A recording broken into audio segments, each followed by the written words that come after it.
para sa lagay ng ating panahon ngayong umaga po ng January 9, 2025.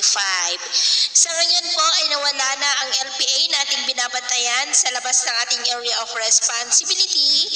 Amihan po ngayon ang umiiral dito sa Northern at Central Luzon, habang shear line naman ang nakakaapekto sa Southern Luzon at Visayas.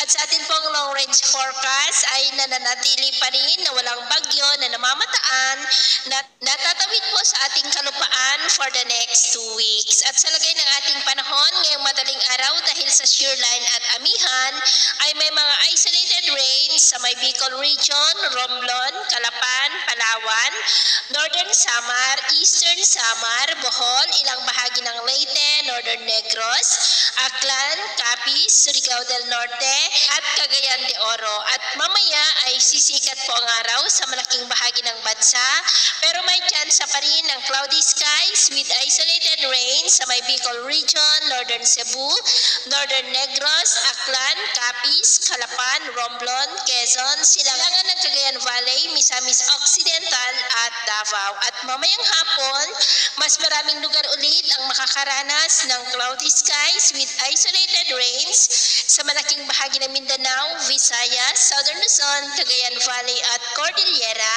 Kaya mag-ingat pa rin po tayo sa mga banta pa rin ng mapagbaha at pagguho ng lupa.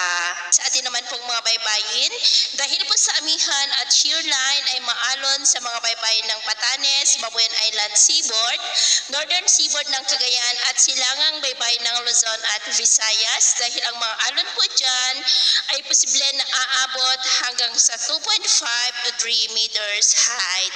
Kaya hanggat maaari po ay iwasan na muna natin ang papalaot dyan sa mga may kulay pula para mas makaiwas sa mga sakunang pangkaragatan.